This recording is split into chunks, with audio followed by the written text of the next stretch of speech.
This video is presented for historical and educational purposes only. World Documentary Archives strongly condemns hate speech, violence, and all forms of extremism.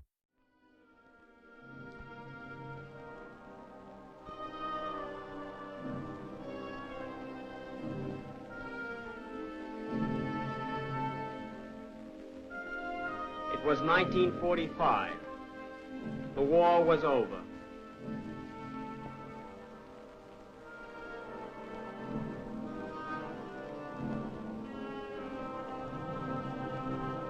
Slowly, painfully, life came back to the ruins of Europe.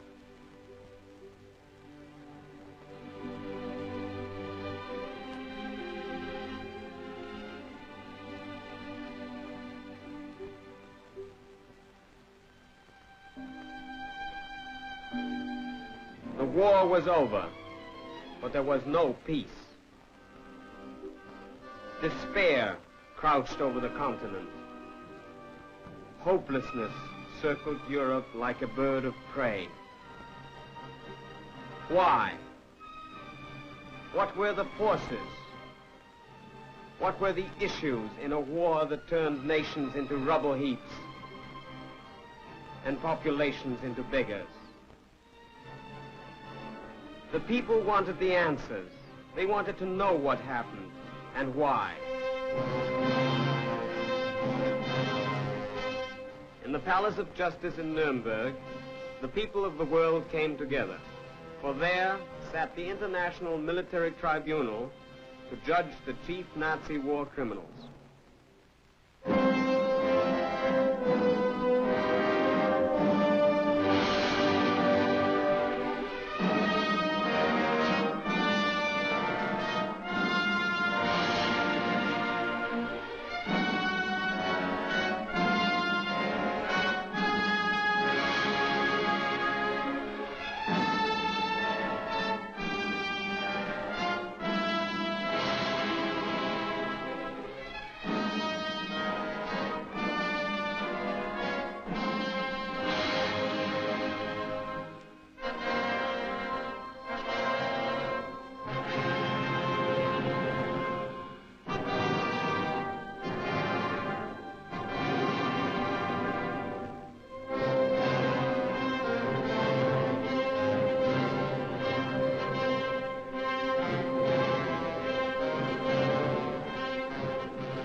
Justice Robert H. Jackson, the chief American prosecutor, makes the opening statement for the prosecution. The privilege of opening the first trial in history.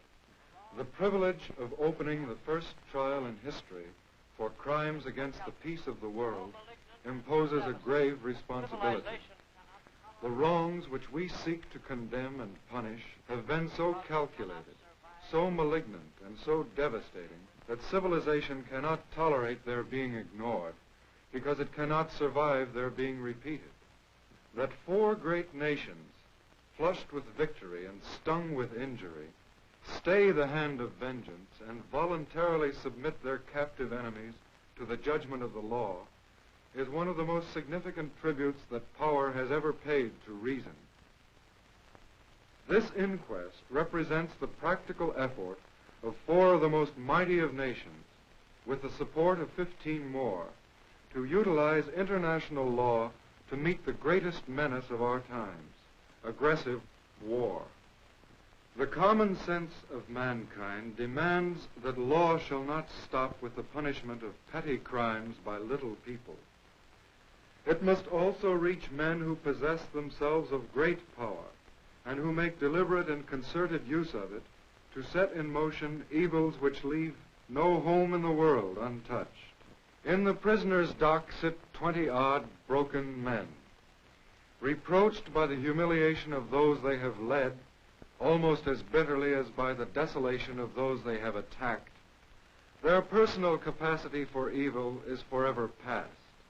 Merely as individuals, their fate is of little consequence to the world. What makes this inquest significant is that these prisoners represent sinister influences that will lurk in the world long after their bodies have returned to dust. They are living symbols of the arrogance and cruelty of power, of racial hatreds, of terrorism and violence. They are symbols of fierce nationalisms and of militarism, of intrigue,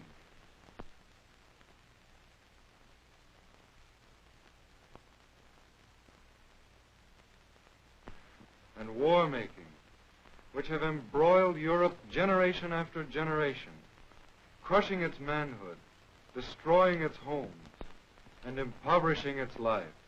They have so identified themselves with the philosophies they conceived and with the forces they directed that any tenderness to them is a victory and an encouragement to all the evils which are attached to their names. What these men stand for, we will patiently and temperately disclose. We will give you undeniable proof of incredible events. The catalogue of crimes will omit nothing.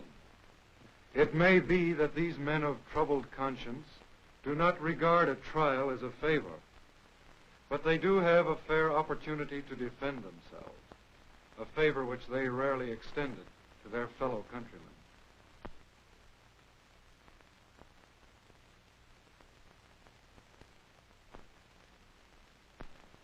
We will not ask you to convict these men on the testimony of their foes. There is no count of the indictment that cannot be proved by books and records.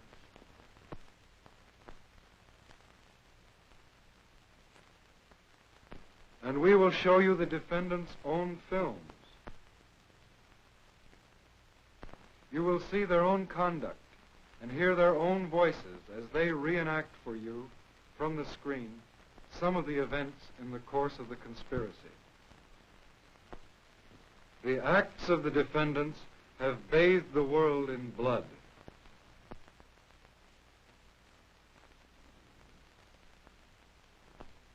And set civilization back a century. They have subjected their European neighbors to every spoliation and deprivation.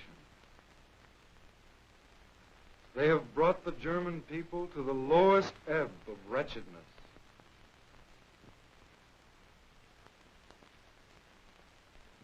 They have stirred hatreds and incited domestic violence on every continent. These are the things that stand in the dock shoulder to shoulder with these prisoners. The real complaining party at your bar is civilization.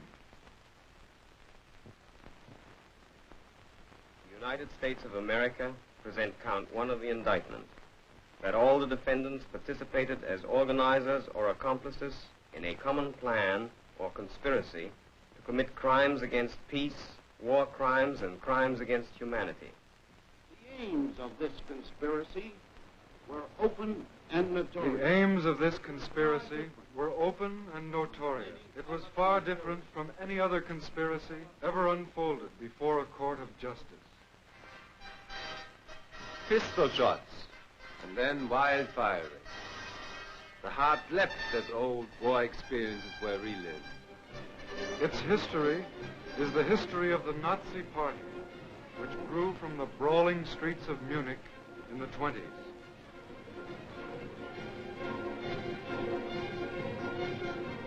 And from the beginning, Adolf Hitler and his followers were committed to the use of any means, whether or not they were legal or honorable. Their aim was the highest degree of control over the German community. Their intentions were blatantly put forth in Mein Kampf and the party program.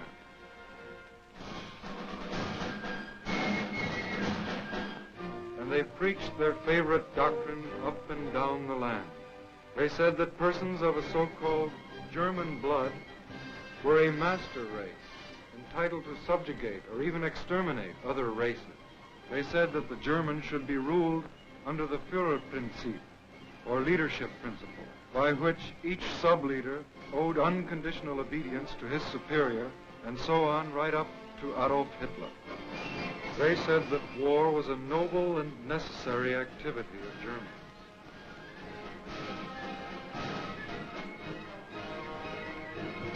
and they said that the Nazi Party alone had the right.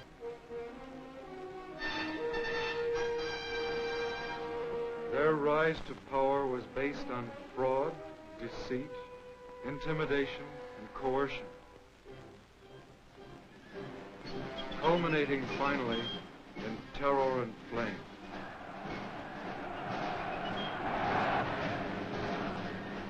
Into that flame went the democratic constitution of the Weimar Republic and the freedom of the German people. For the fires set by the Nazis extended to the very Reichstag. Hans Gisevius, a witness who formerly held a high position in the Berlin police administration, tells of his investigation of the Reichstag fire. Um es kurz zu sagen, zunächst den Tatbestand zu geben, haben wir festgestellt. To speak briefly and to state the facts. First of all, we ascertained that quite generally, Hitler had stated the wish for a large-scale propaganda campaign. Goebbels took on the job of making the necessary proposals, and it was Goebbels who first thought of setting the Reichstag on fire. A group of 10 reliable SA men was made ready, and now Goering was informed about every detail of the plan. It was expected from Goering, and he gave his assurances that he would do so, that the police would be instructed, while still suffering from shock, to take up a false trail. Using the Reichstag fire as a pretext for seizing power, the Nazi conspirators lost no time in tearing Germany away from a policy of peace.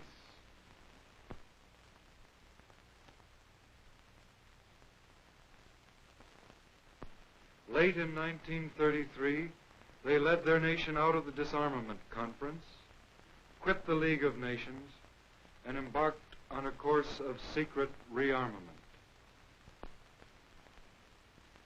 By 1934, the new armaments program designed by defendants Goering, Schacht, and Funk was going full blast.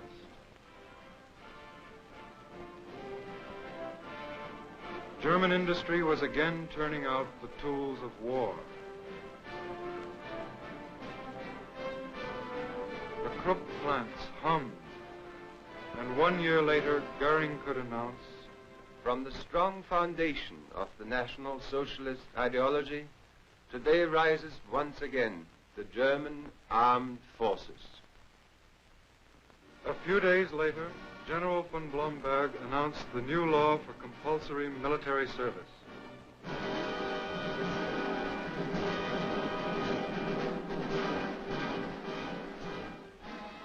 The law was signed by defendants Goering, Hess, Frank, Frick, Schacht, and von Neurath. The training began.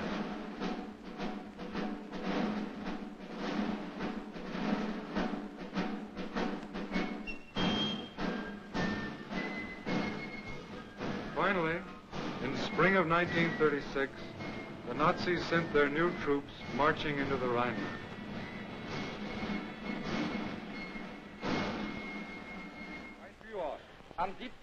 Mein Führer, on March 7, 1936, soldiers of the army, which was created by order of the Führer, crossed the sacred river of German history and occupied their former garrisons. They pledged the Führer, whatever decisions he may make, unbreakable faith and obedience, and they vowed to follow him and to prove their sincerity by their never-ending love for Germany. The columns grew longer.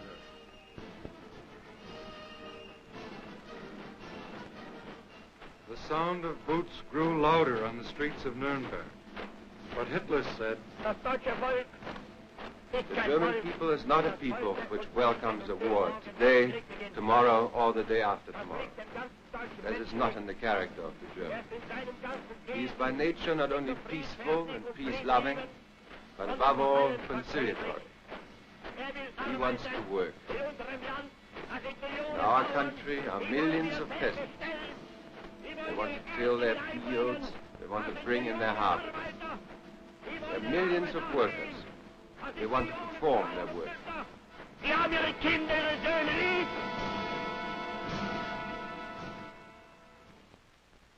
But the Nazi conspirators, in the name of Lebensraum, continued to plot new aggressions against peace. In November 1937, Hitler called a special meeting with defendants Goering, von Neurath, and Raeder, and generals von Blomberg and von Fritsch. The meeting was secret, but Lieutenant Colonel Hossbach, Hitler's personal adjutant, faithfully recorded Hitler's words. The German question can be solved only by way of force.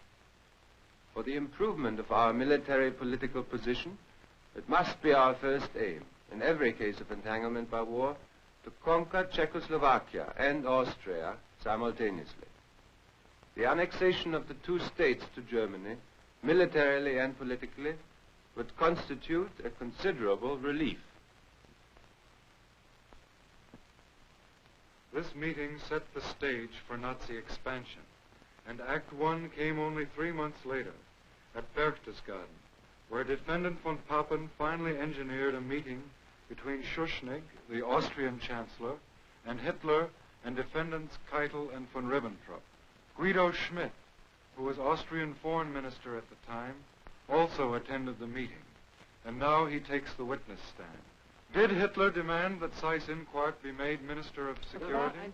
That was one of the demands on their program. Were there also demands made with regard to currency exchange and customs? There were demands of an economic nature of every kind. Hitler told you that you had until February 15th to accept his terms, didn't he? And he told you that if you didn't do so, he would use force?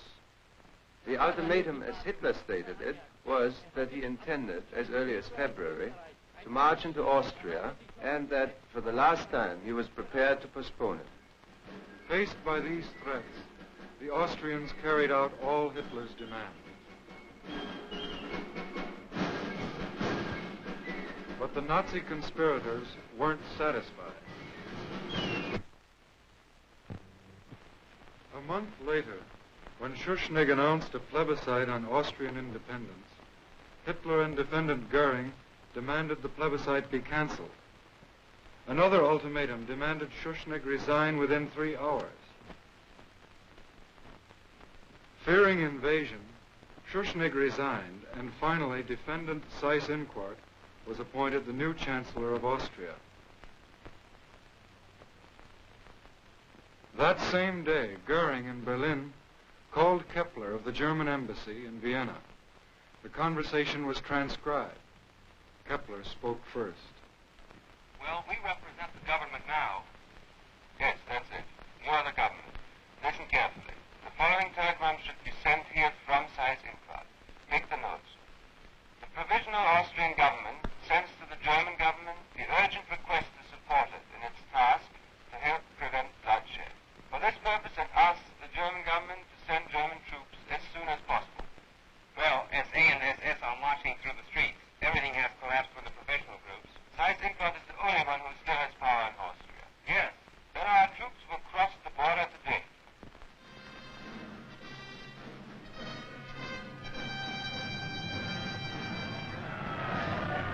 The act was written, joining Austria to Germany, and signed by defendants Seyss-Inquart, Goering, Frick, von Ribbentrop, and Hess. Hitler, of course, had said, Germany neither intends nor wishes to interfere in the internal affairs of Austria, to annex Austria or to conclude an Anschluss. 21st of May, 1935, Adolf Hitler.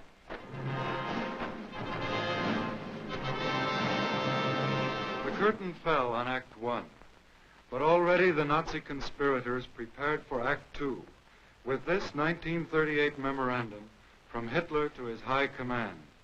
It is my unalterable decision to smash Czechoslovakia by military action in the near future.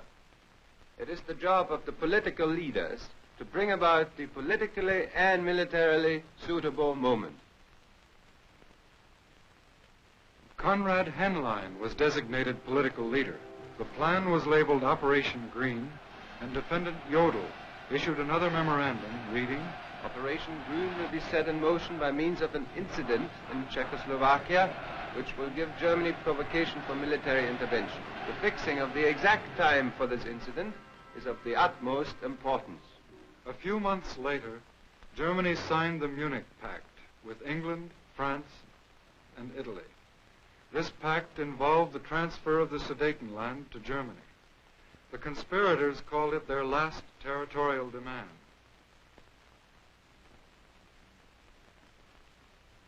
But before the ink was dry, they were making other plans.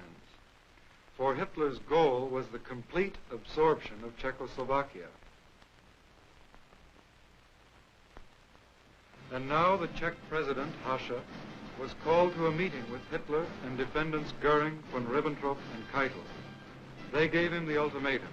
Bohemia and Moravia would be incorporated into Germany immediately, or Czechoslovakia would be invaded and Prague destroyed from the air. Hacha was helpless. Defendants von Ribbentrop and Frick signed the decree making Bohemia and Moravia a German protectorate. Speaking some months before about the Sudetenland, however, Hitler had said, I have promised, and repeat it here, that there will be no more territorial problems for Germany in Europe. I will be no longer interested in the Czech state, and I will guarantee it. 26 September 1938, Adolf Hitler.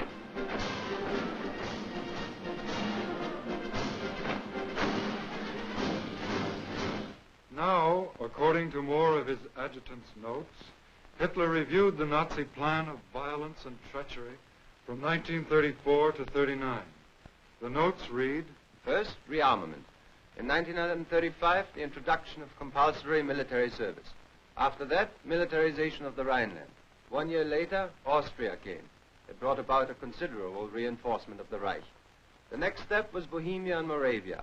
Then followed the erection of the protectorate, and with that, the basis for action against Poland was laid. Basically, I did not organize the armed forces in order not to strike. The decision to strike was always in me. In the name of the United Kingdom of Great Britain and Northern Ireland, Sir Hartley Shawcross presents Count 2, Crimes Against Peace, charging that all the defendants participated in the planning and waging of wars of aggression, wars in violation of international treaties, agreements, and assurances. The first step was the Rhineland, and the next step was Austria. the Rhineland is occupied, Austria and Czechoslovakia are seized by Germany, and now the Nazi conspirators turn to the next problem, the conquest of Poland.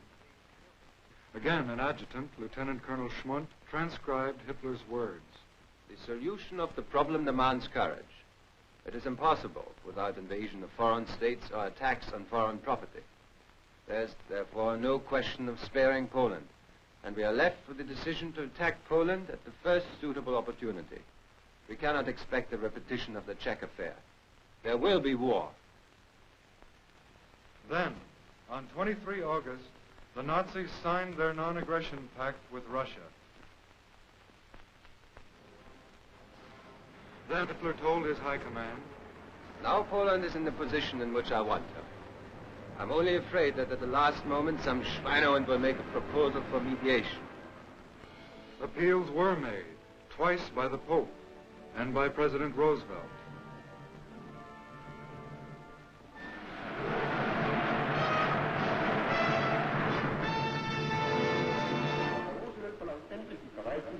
Finally, Mr. Roosevelt asks that assurance be given him that the German armed forces will not attack and, above all, not invade the territory or possessions of the following independent nations. He then names as those coming into question Finland, Lettland, Litauen, Estland, Norway, Sweden, Denmark, Niederlande, Belgien, Großbritannien, Irland, Frankreich, Portugal, Spanien, die Schweiz, Liechtenstein, Luxemburg, Polen. Meine Antwort.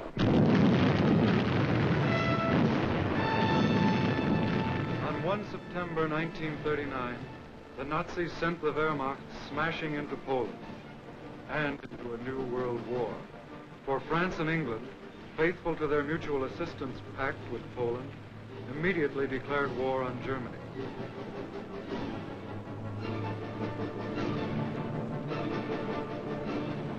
The Luftwaffe opened mass attacks on Polish towns and cities.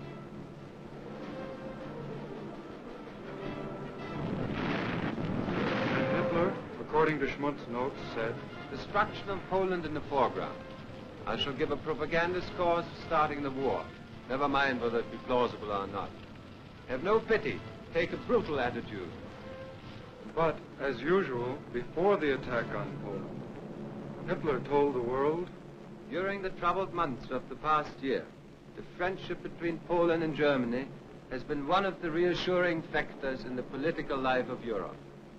30th of January 1939, Adolf Hitler. the path of destruction started in Poland, but soon it led north and south across all Europe. And each new aggression was based on Hitler's principle that in war, victory, not right, is what matters. Non-aggression treaty. It is firmly resolved to maintain peace between Denmark and Germany in all circumstances. 31st of May, 1939, Ribbentrop. But on 9 April 1940, German troops invaded Denmark.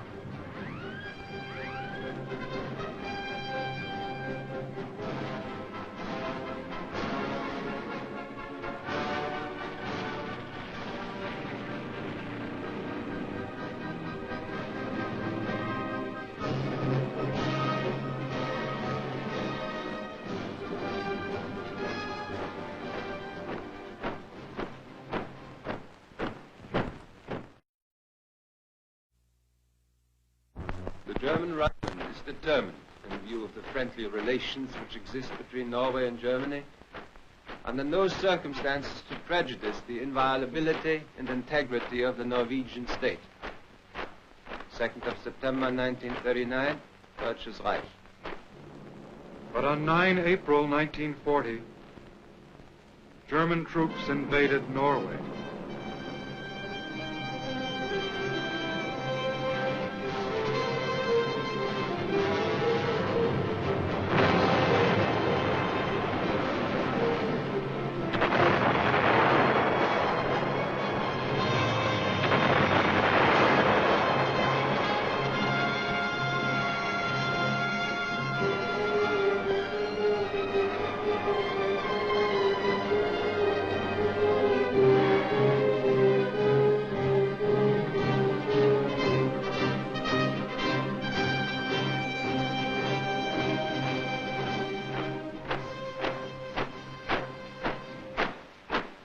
I assure the governments of Belgium, Holland, and Luxembourg that Germany will not violate their neutrality.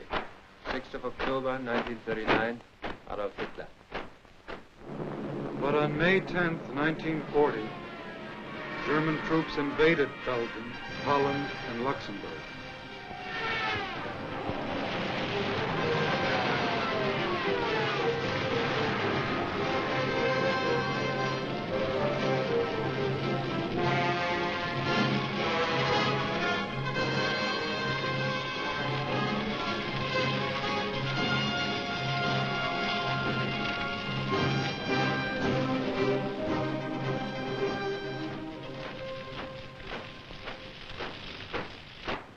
Firmly established, reliable relationship of Germany to Yugoslavia will represent an element of calm to our nerve-wracked continent.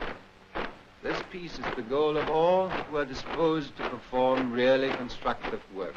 1st of June, 1939, Adolf Hitler.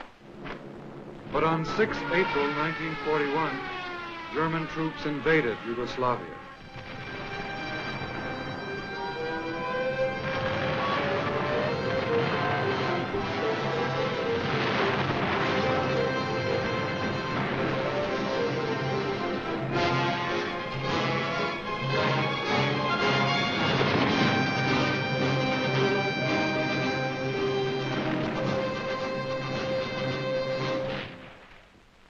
These criminal methods of the Nazi conspirators brought them early success, and by 1941, they had most of Europe under their heel.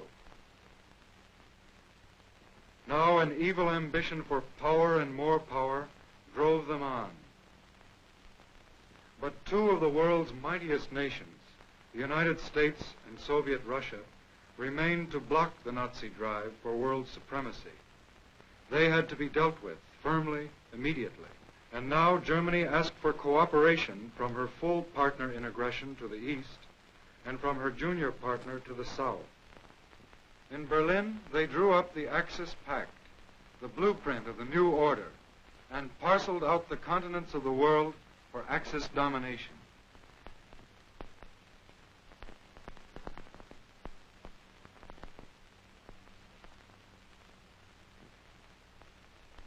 Italy was to get the Mediterranean sphere. Japan was to get the Orient, and to Germany would go the rest of the world.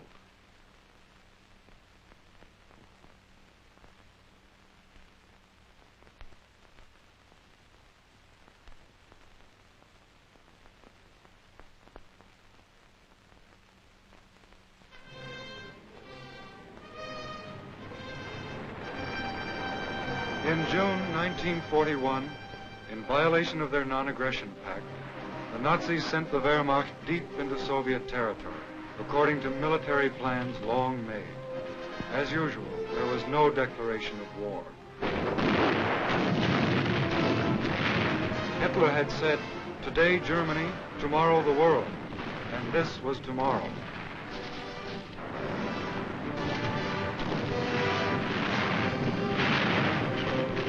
Land warfare in the east, air warfare in the west.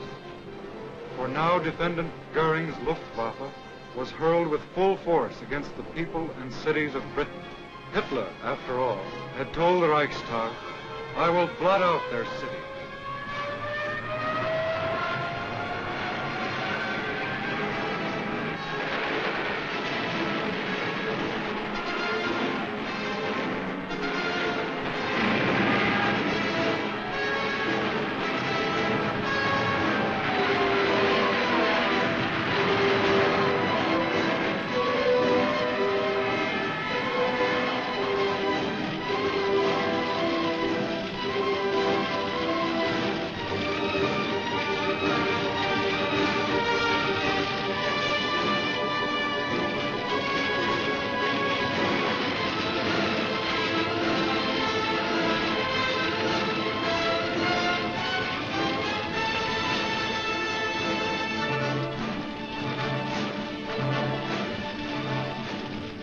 Then, on 7 December 1941, the Japanese, keeping their end of an infamous bargain, struck at the United States, also without declaration of war. Japanese bombs rained on Pearl Harbor, spreading war finally to the Pacific.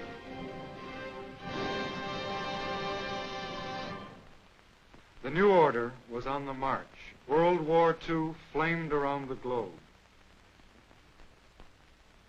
In the name of the Union of Soviet Socialist Republics, General Rudenko presents counts 3 and 4, charging that all the defendants committed war crimes in Germany and in all those countries occupied by Germany.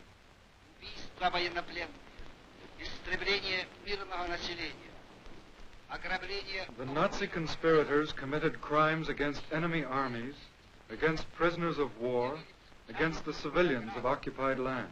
They believed in the barbaric doctrine of total war and considered themselves freed from the restraints of international law or the established customs of war. Their ruthless policies were ordered in directives like this one from General Reinecke of the Wehrmacht High Command. The Bolshevist soldier has lost all claim to treatment as an honorable opponent. Active or passive resistance must be broken immediately by force of arms. Prisoners of war attempting to escape are to be fired on without previous challenge. No warning shot must be fired. More proof of this savage Nazi policy comes from the affidavit of Kurt Lindau, former Gestapo officer. There existed in the prisoner of war camps on the Eastern Front small screening teams headed by lower-ranking members of the Gestapo. It was the duty of these teams to segregate the prisoners of war who were candidates for execution according to the orders that had been given, and to report them to the office of the Gestapo. And a letter from Defendant Rosenberg to Defendant Keitel in 1942 stated clearly, A large part of the Soviet prisoners of war has starved or died because of the hazards of the weather. In many cases, prisoners of war could no longer keep up on the march because of hunger and exhaustion. In numerous camps, no shelter for the prisoners was provided at all. Even tools were not made available to dig holes or caves.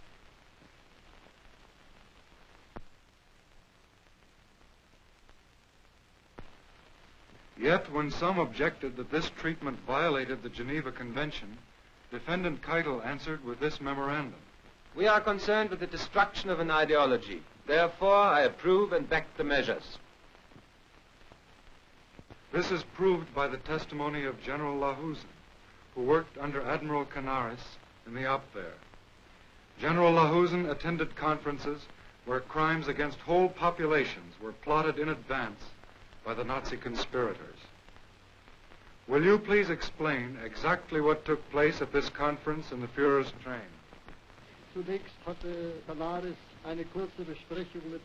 First of all, Canaris had a short talk with von Ribbentrop, particularly as regards the Polish region.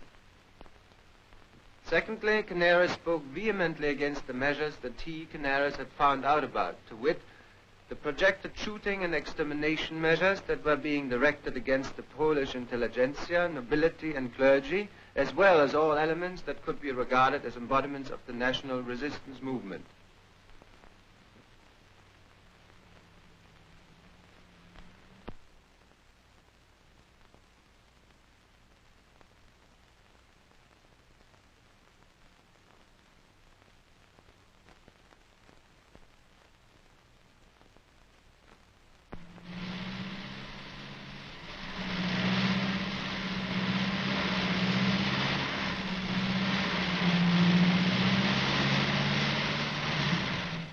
Canaris said at the time, more or less verbatim, that the world will at some time make the armed forces under whose eyes these events have occurred also responsible for these events.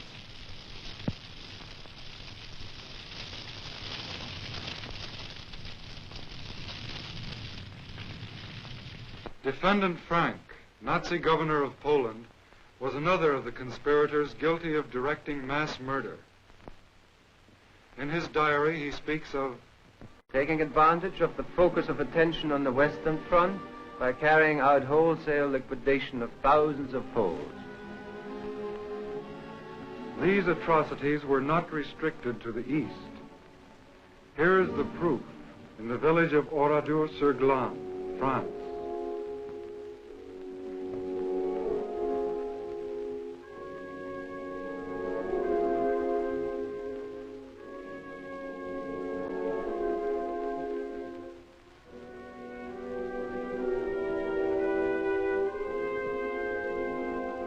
Here is the proof in the town of Vannes, Belgium.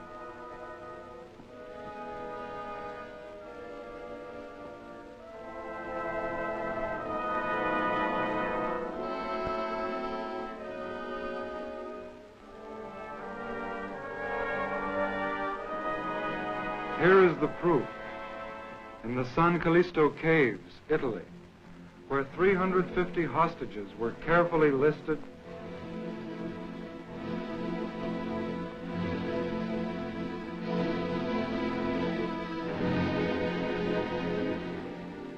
and systematically murdered.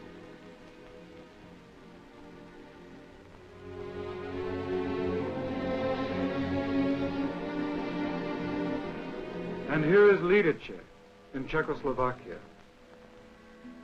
In blind retaliation for the assassination of SS man Heydrich, the Nazis murdered all Lidice's men and sent their women and children into slavery in Germany.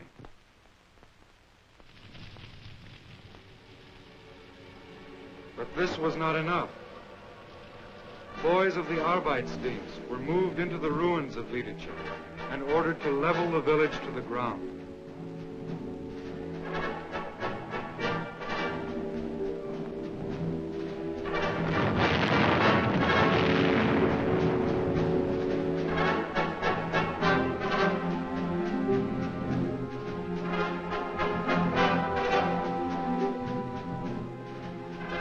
Lidice, was to be the Nazis' example to all occupied peoples. But more terrible still were the concentration camps, which from the beginning had been the conspirators' chief weapon against opposition of every kind. German anti-Nazis were the first victims, but with the war their numbers swelled to include citizens of all the nations of Europe. Their fate is described by witness Rudolf Höss. I commanded Auschwitz until the 1st of December 1943 and estimate that at least 2.5 million victims were executed and exterminated. The remainder of the total number included about 100,000 German Jews and great numbers of citizens from Holland, France, Belgium, Poland, Hungary, Czechoslovakia, Greece, and other countries.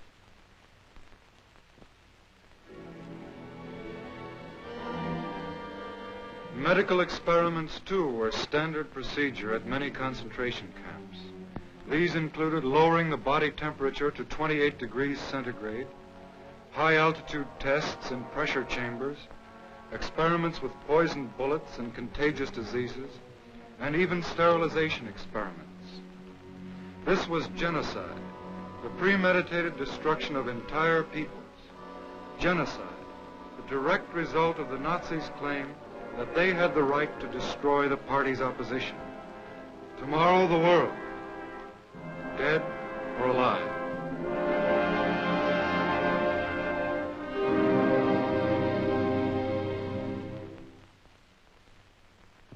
In the name of the French Republic, Monsieur de Menton closes counts 3 and 4, the final charges of the indictment.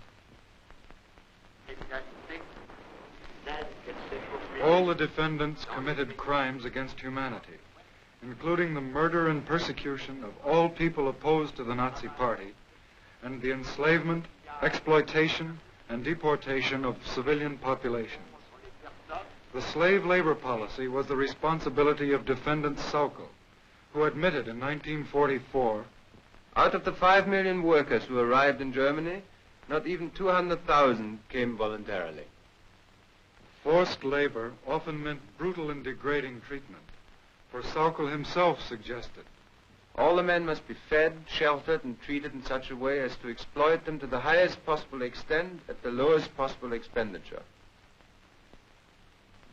And defendant Bormann added, the Slavs are to work for us. Insofar as we do not need them, they may die. Slavery was only one aspect of Nazi exploitation. Defendant Goering, in a talk with German occupation authorities in 1942, discussed another, plunder. God knows you are not sent out to work for the welfare of the people in your charge, but to get the utmost out of them so that the German people can live.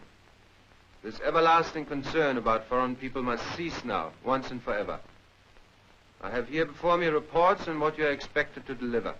It makes no difference to me in this case if you say that your people will starve.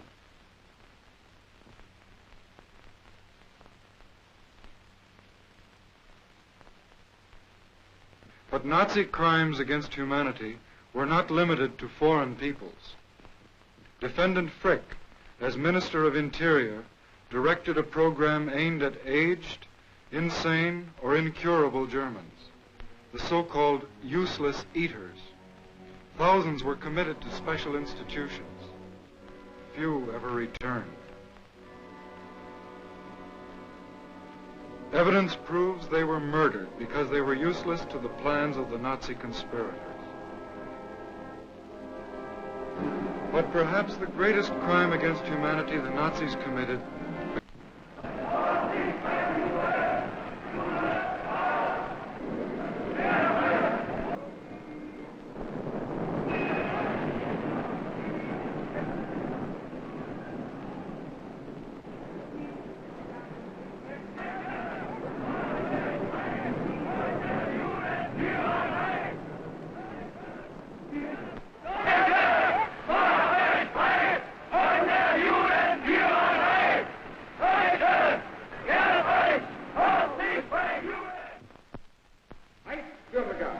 ist nur der Staatsangehörige deutschen oder gar verwandten German citizens are only those of German or related blood, willing to serve the German Reich and people. Marriages between Jews and citizens of German or related blood are prohibited.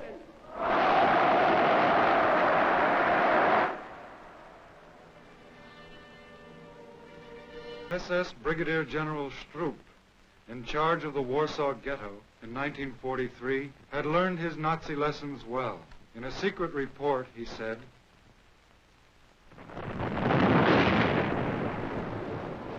I therefore decided to destroy and burn down the entire ghetto.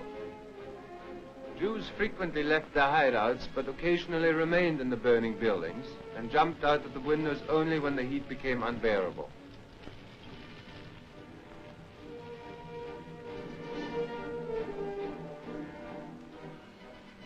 Life in the sewers was not pleasant after the first week. Tear gas bombs were thrown into the manholes, and the Jews were driven out and captured.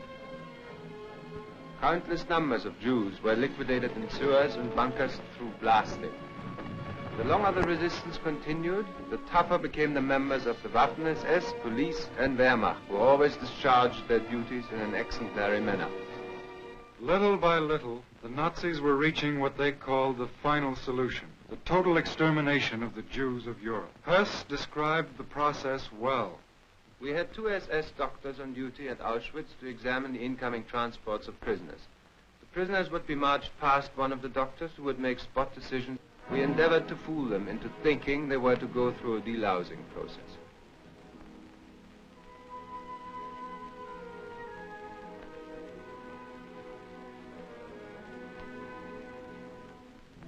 It took from 3 to 15 minutes to kill the people in the death chamber, depending upon climatic conditions. We knew when the people were dead because their screaming stopped. We usually waited about 1/2 hour before we opened the doors and removed the bodies. After the bodies were removed, our special commandos took off the rings and extracted the gold from the teeth of the corpses. Much of this loot was then transferred to secret vaults of the Reichsbank at Frankfurt am Main, the Reichsbank of Defendant Funk.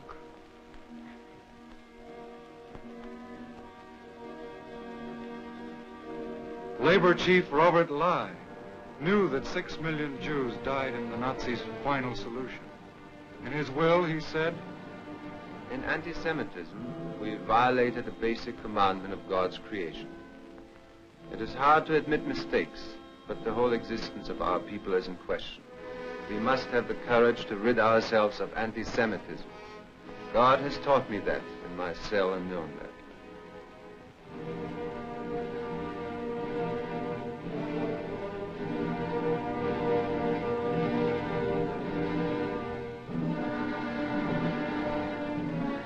And Defendant Frank himself said before this court, Wir haben den Kampf gegen das Judentum jahrelang geführt. We have fought against Jewry, and we have allowed ourselves to make utterances which are terrible.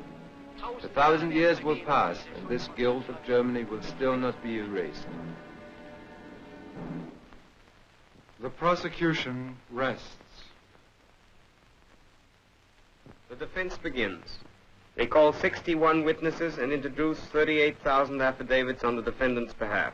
They submit 136,000 more affidavits on behalf of the SS, 10,000 on behalf of the SA, 7,000 on behalf of the SD, 3,000 on behalf of the General Staff and OKW, 2,000 on behalf of the Gestapo. These attorneys were personally selected by the defendants. Many are well-known German lawyers, and each now rises to plead acquittal for his client. Some make blanket denials of all guilt.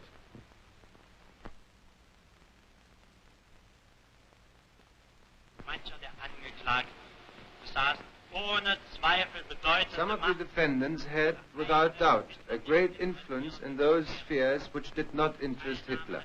They had no part whatsoever in the great decisions concerning war and peace, armistice and peace offers, etc. Other attorneys lead their clients through a carefully prepared defense. Here, Streicher is examined. Fahren nun fort. Die Anklagebehörde stellt beide I now Daten ab. continue. Es hätten die Himmler... It has also been stated by the prosecution that Himmler and Kaltenbrunner would have had no one to carry out their orders to kill if you hadn't made that propaganda and if you hadn't conducted the education of the German people in that sense. Ich glaube nicht, dass die vom Führer den Befehl erhalten haben. I don't believe that those who had been given the order by the Führer to carry out the killings or to pass an order to kill, that those people would have been made to do this by my periodical. Hitler's book, Mein Kampf, existed, and the contents of that book were the authority, the cause. Next comes Kaltenbrunner. Zum Vorwurf gemacht, Sie hätten das Konzentrationslager Mauthausen gegründet.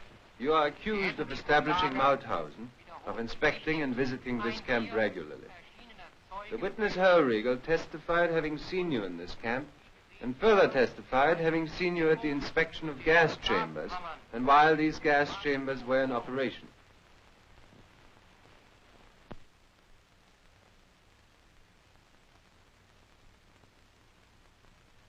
Diese Bekundungen sind falsch. The testimony is wrong. Every concentration camp in the Reich, of which I know anything, was established by Himmler, through Paul. Later, the prosecution is allowed to cross-examine the defendants. Rosenberg is questioned.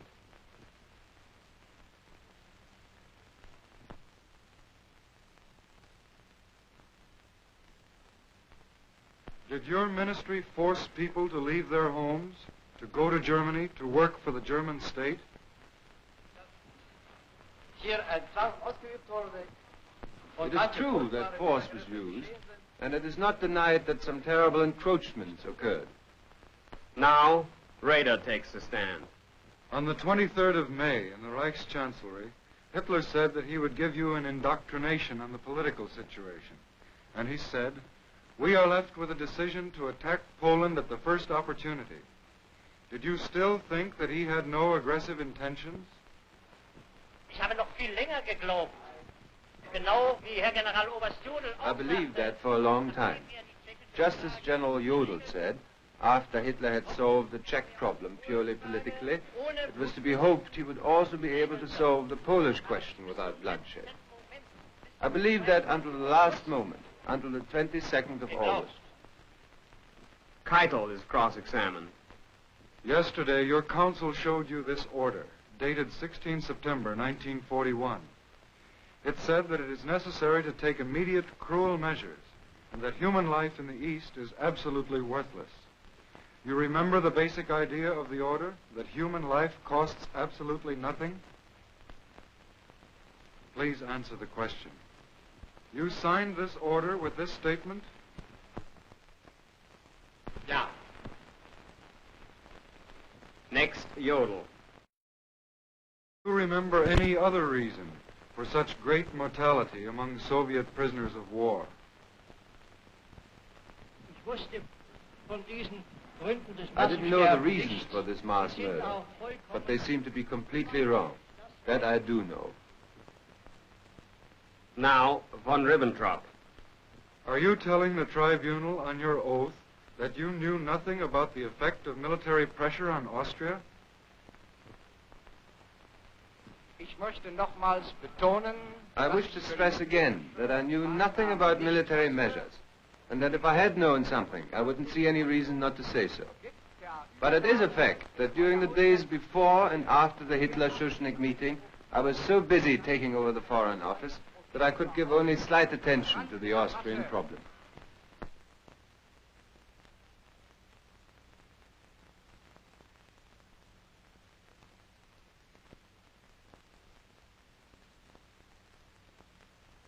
Then Goering is cross-examined. At the end of the meeting, you used the following words, didn't you? German Jewry must, as a penalty, forfeit 1 billion marks. Then the pigs won't commit any more crimes. Jawohl. Do you still say that neither Hitler nor you knew of the policy to exterminate the Jews? Soweit es mich betrifft, habe ich gesagt, I already have said that not even approximately did I know to what degree this thing took place. You did not know to what degree, but you knew there was a policy that aimed at the liquidation of the Jews.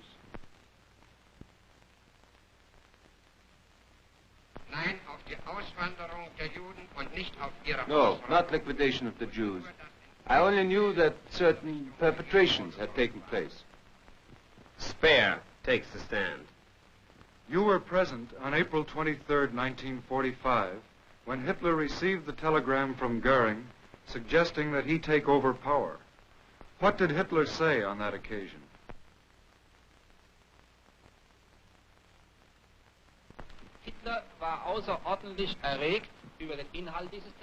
Hitler was most excited about the contents of the telegram, and he expressed himself in a very clear manner about Goering. He said that he knew for some time that Goering had failed, that he was corrupt, that he was a drug addict. It was typical of Hitler's attitude toward the entire problem, however, that he followed this statement up by saying, but he can nevertheless negotiate the capitulation. He stated in an offhand manner, it doesn't really matter who does it. His disregard for the German nation was expressed in the way he said this. After months of examination and cross-examination, several defendants make final statements to the tribunal. Frank is first. I myself, speaking from the very depth of my sentiments and from the experience of 5 months of this trial, want to say this.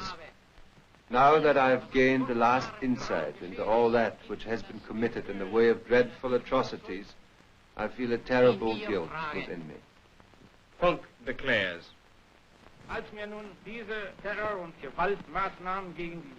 When these measures of terror and violence against Jews were put up to me, I suffered a nervous breakdown, because at the moment it came to my mind with full clearness that from here on the catastrophe took its course all the way up to the terrible and atrocious things about which we have heard, and about which I knew only in part at the time of my imprisonment.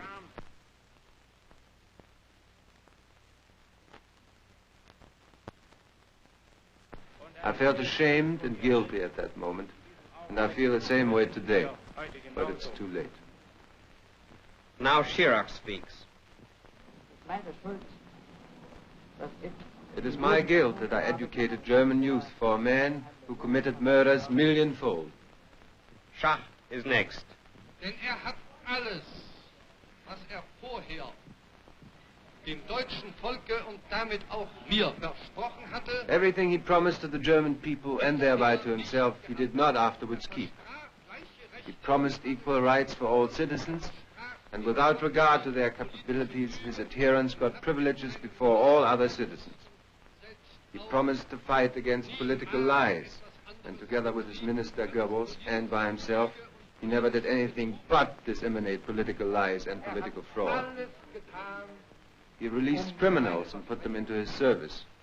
He did everything in a way of not keeping his promises. He deceived the world, Germany, and me. Speer once more.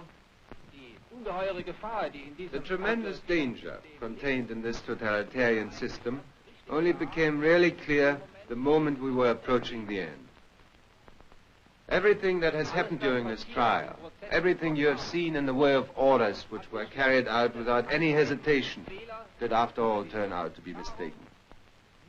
That is why this trial must contribute to the prevention of such distorted wars in the future and to the establishment of principles for human cooperation.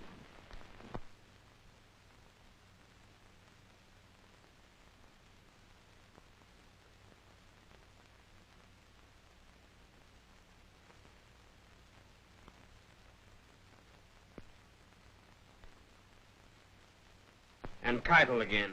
Habe geirrt. War nicht imstande, I erred. I was not able to prevent what should have been prevented. That is my guilt.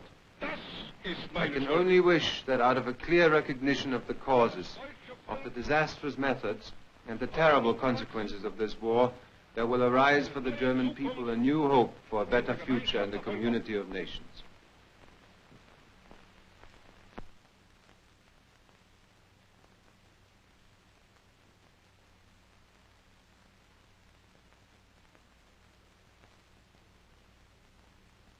Now Frank. Wir rufen das deutsche Volk, dessen Machtträger wir mit waren. We call on the German people, whose representatives we were, to abandon this way, which was doomed to failure in the will and justice of God, and which is doomed for everyone who may try to follow it, anywhere in the world.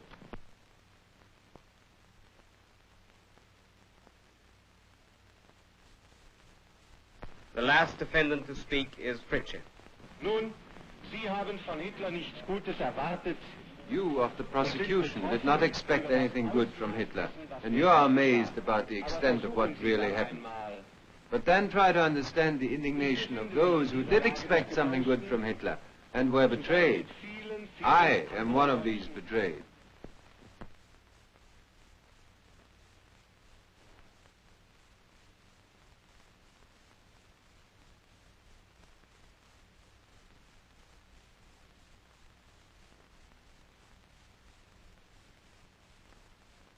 Finally, both defense and prosecution sum up their arguments for the tribunal. An aggressor can be branded only by the world's conscience. That supreme organ of humanity must have not only real, but also moral authority. Its impartial judgment must be looked upon with general confidence. It must stand above the contesting parties. In the name of the United States of America, Justice Jackson delivers his summation.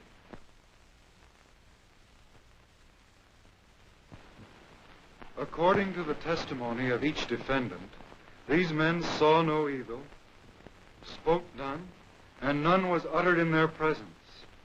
If we combine only the stories from the front bench, this is the ridiculous composite picture of Hitler's government that emerges. It was composed of a number 2 man who never suspected the Jewish extermination program, although he signed over a score of anti-Semitic decrees. A number 3 man who was merely an innocent middleman, transmitting Hitler's orders without even reading them, like a postman or delivery boy. A foreign minister who knew little of foreign affairs and nothing of foreign policy. A field marshal who issued orders to the armed forces but had no idea of the results they would have in practice. A security chief who was of the impression that the policing functions of his Gestapo and SD were somewhat on the lines of directing traffic. A party philosopher who had no idea of the violence which his philosophy was inciting in the 20th century.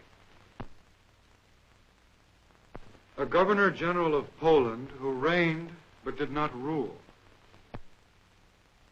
A Gauleiter of Franconia, whose occupation was to pour forth filthy writings about the Jews, but who had no idea that anybody would read them.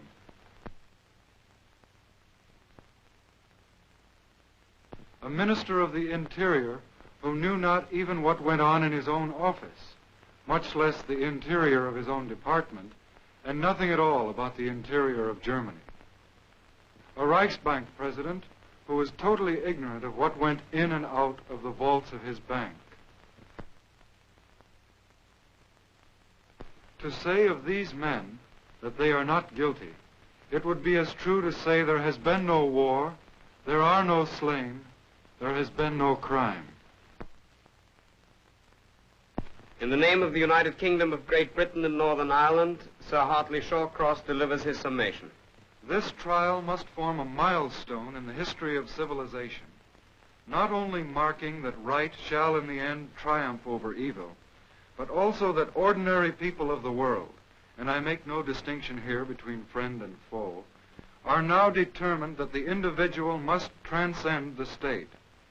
The state and law are made for man, that through them he may achieve a fuller life, a higher purpose, and a greater dignity. In the name of the Union of Soviet Socialist Republics, General Rudenko delivers his summation. And when we ask, have the charges against the defendants been proved before the court? Have the defendants been convicted of their guilt? There is only one answer. Their crimes have been proved. Neither the statements of the defendants nor the arguments of the defense were able to refute our grave accusations. It has been impossible to cast doubt on events which actually took place. The truth cannot be challenged. That is the real meaning of this trial. That is the lasting result of our long and strenuous effort. In the name of the French Republic, Monsieur Duribe delivers his summation. When this international trial is closed and the principal war criminals sentenced, we shall go back to our own countries. The fate of these men now lies entirely with your conscience. This is beyond our competence.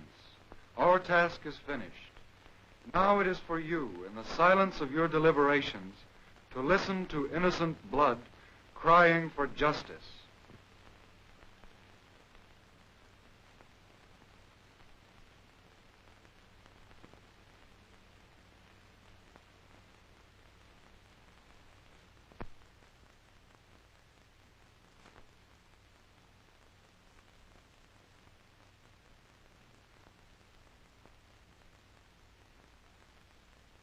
Lord Justice Lawrence, Great Britain, Mr. Francis Biddle, United States, Monsieur de Fabre, France, and Major General Nikitchenko, USSR, and their alternates prepare the verdict.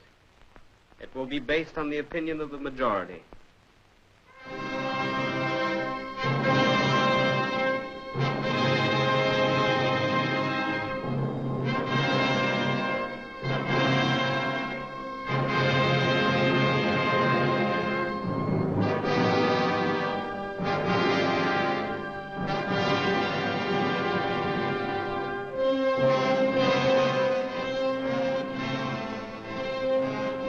October 1st, 1946, the verdict is delivered by Lord Justice Lawrence, President of the Tribunal.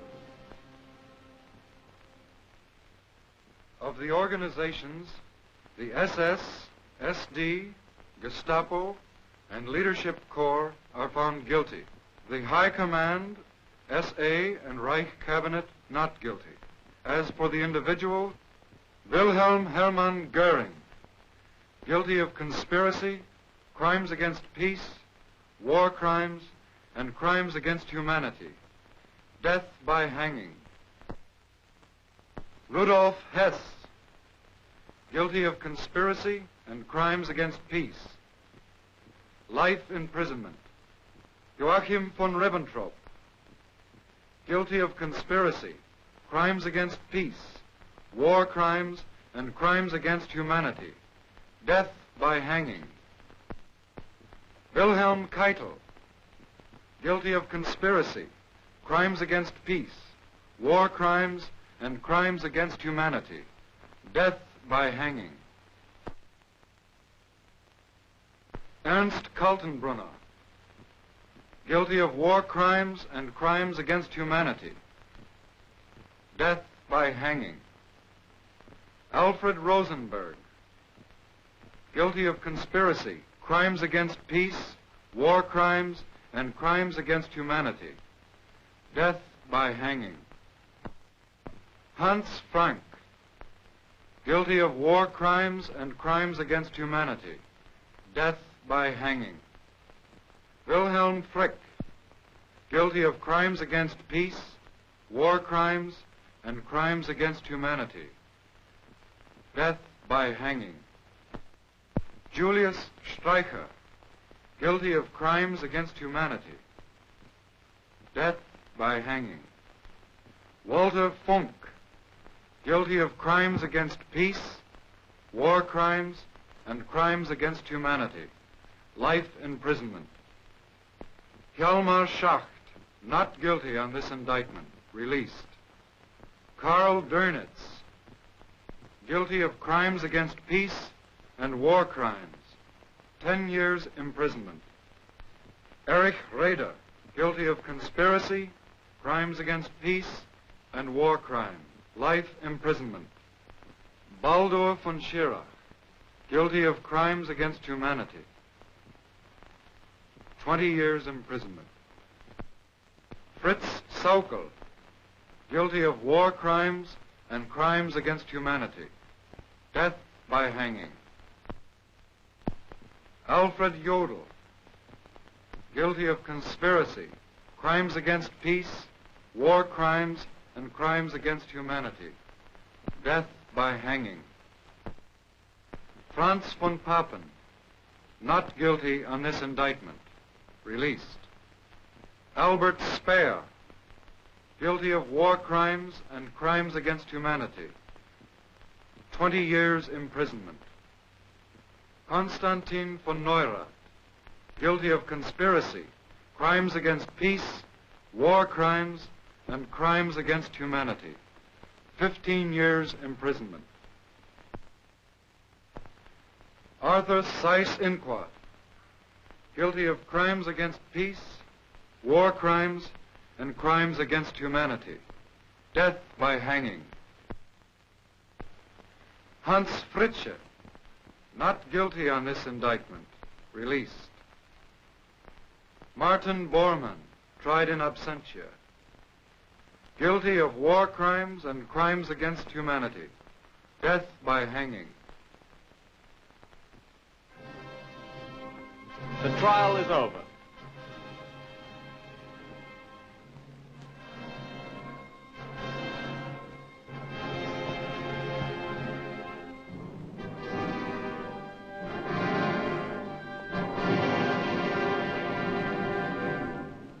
Seven begin their prison sentences. Goering chooses to die by his own hand. The other 10 wait for the gallows.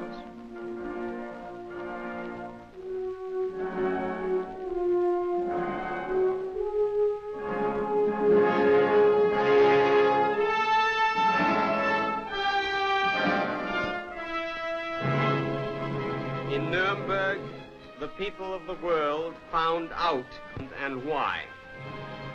But Nuremberg is more than an answer to a question.